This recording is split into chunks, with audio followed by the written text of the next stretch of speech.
Hey market friends! Welcome back to Will of the Market. Today we're stepping into the world of fintech disruption with SOFI Technologies. Think, The Matrix, meets Moneyball, where tech meets finance and the rules are being rewritten. We'll explore what SOFI offers, how it stacks up against competitors, and what investors are saying right now. Let's get started. What SOFI does. First, what's the business? SOFI began in 2011 as a student loan refinancing firm. Today it's a full-blown digital bank plus tech platform, combining lending, banking, investing and technology services. Its core structure: lending business, student loans, personal loans, mortgages, auto refinancing. Banking and financial services: SOFI Bank, checking, savings accounts, credit cards, digital investing via SOFI Invest. Technology platform: it powers other financial institutions via its subsidiaries, Galileo, Technisys, and provides fintech infrastructure.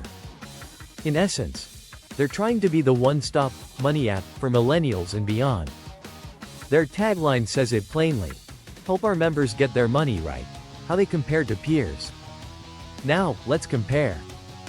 Peers include other digital banks and fintech firms such as Chime Financial, Inc., Private, Robinhood Markets, Inc., Hood, Lending Club Corporation, LC, and traditional banks increasingly going digital.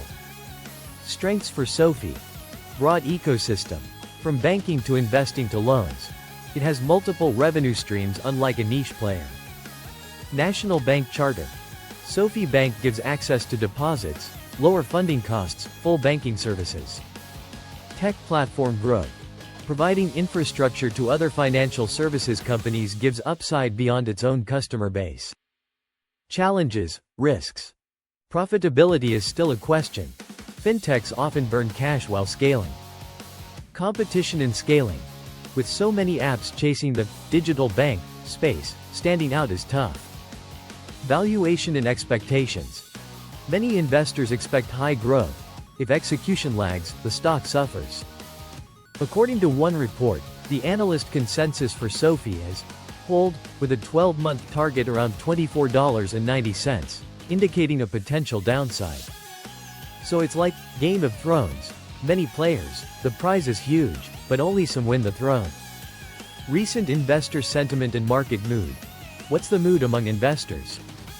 According to TipRank's data, SOFI is held in 3.1% of portfolios and has a very positive sentiment label.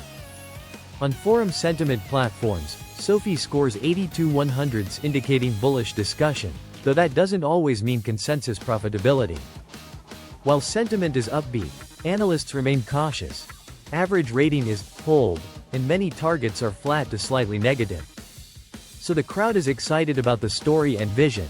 The professional analysts want more proof before turning bullish. It's like Inception, great idea, but you're still waiting for the dream to become real.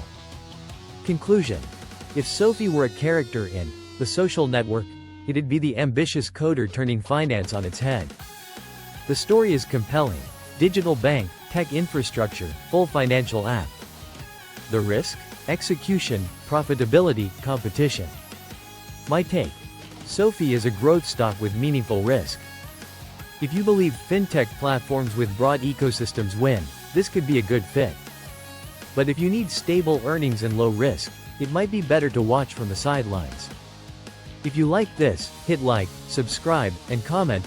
SOFI, if you want a side-by-side. SOFI versus Robinhood versus traditional banks. Until next trade, may your gains be digital, and your losses minimal.